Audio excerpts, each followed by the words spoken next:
भाई तू टिकट का क्या लेगा? मुझे क्या चाहिए दीदी, मेरे पास क्या कमी है? दीदी एक बात बताओगे मुझे? हाँ, अगर मुझे पता होगा तो जरूर बताऊंगी। ये जो चंद्रमा है ना, कभी छोटा दिखाई देता है कभी बड़ा दिखाई देता है, इसका क्या कारण है? भाई इसके बारे में तो मैं बता दूंगी। अच्छा दादी माँ, चलो आप बता दो। भाई देखे यो घटना का तो मैं बता दूंगी। ये छोटा होना जा उड़ाने चांद दो एक राक्षस खड़े तलवार ले।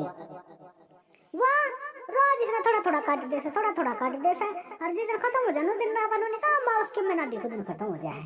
तो भाई इतना ही तो मंदा बेरा है। नहीं दादी माँ, ऐसा कुछ नहीं है, इसके बारे में मैं बताऊंगी। कल हमारी मैडम ने पढ़ाया था। हाँ तू बता दे बेटी, तुमने बेरा तो देख भाई चिंटू सुन मेरी बात। जब चंद्रमा में पूर्ण रूप से दिखाई देता ना पूरा, तो उस दिन पूर्णिमा होती है। और जिस दिन चंद्रमा में बिल्कुल दिखाई नहीं देता उस दिन अमावस्या होती है। और पूर्णिमा से अमावस्या तक कृष्ण पक्ष होता है और अमावस्या से पूर्णिमा तक शुक्ल पक्ष होता है। ये कृष्ण पक्ष और शुक्ल पक्ष दोनों 15-15 दिन का होता है। एक पूर्णिमा से दूसरी पूर्णिमा के बीच का जो समय होता है वह 29 दिनों का होता है। ठीक है, चंद्रमा की आकृति में आने वाले इस परिवर्तन को हम चंद्रमा की कलाएं कहते हैं और इसी आधार पर हमारे पंचांग और चंद्रमा की तिथियां तय होती है। ठीक है, रही बात घटने बढ़ने की, चंद्रमा पृथ्वी की परिक्रमा करता है और पृथ्वी सूर्य की परिक्रमा करती है। इस क्रम में सूर्य का कुछ प्रकाश पृथ्वी द्वारा रोक लिया जाता है और वो चंद्रमा पर छाया बन जाती है। और चंद्रमा के जिस भाग पर छाया रहती है वो हमें दिखाई नहीं देता और जिस भाग पर सूर्य का प्रकाश पड़ता है वो हमें सूर्य की प्रकाश की किरणें परावर्तित होकर चंद्रमा में चमकता हुआ दिखाई देता है। ठीक है, और सूर्य का चक्कर पृथ्वी लगाती है और पृथ्वी का चक्कर चंद्रमा लगाता है।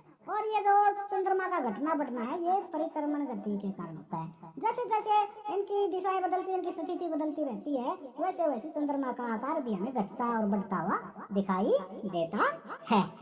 ये है चंद्रमा का घटने और बढ़ने का रहस्य।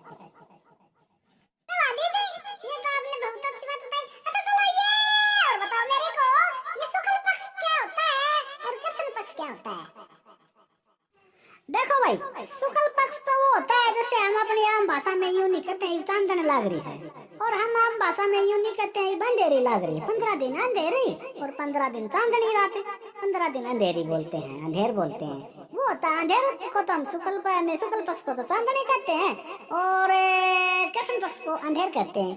और रही बात कृष्ण पक्ष, पूर्णिमा से अमावस्या तक का जो समय होता है वो कृष्ण पक्ष होता है। इसमें क्या होता है, चंद्रमा धीरे धीरे कम होता जाता है और ठीक 15वां दिन चंद्रमा बिल्कुल गायब हो जाता है, जिसे हम अमावस्या कहते हैं। और शुक्ल पक्ष अमावस्या से लेकर पूर्णिमा तक का जो समय होता है वो शुक्ल पक्ष होता है। इसमें चंद्रमा धीरे धीरे बढ़ता जाता है और 15 दिन में हमें पूरा दिखाई देता है, जिसे हम पूर्णिमा कहते हैं। बेटी बात तू कितना सीखा है और कितना सीखा थी माँ स्कूल में तो जा है अपनी बेटी होशियार बोल से, और ये से तो यो चिंटू भी होशियार, फिर यो तो शरारत नहीं करा से। अरे मम्मी मैं कहाँ शरारत करता हूँ, मैं तो छोटा बच्चा हूँ। ठीक से चलो करना एक बार होगी।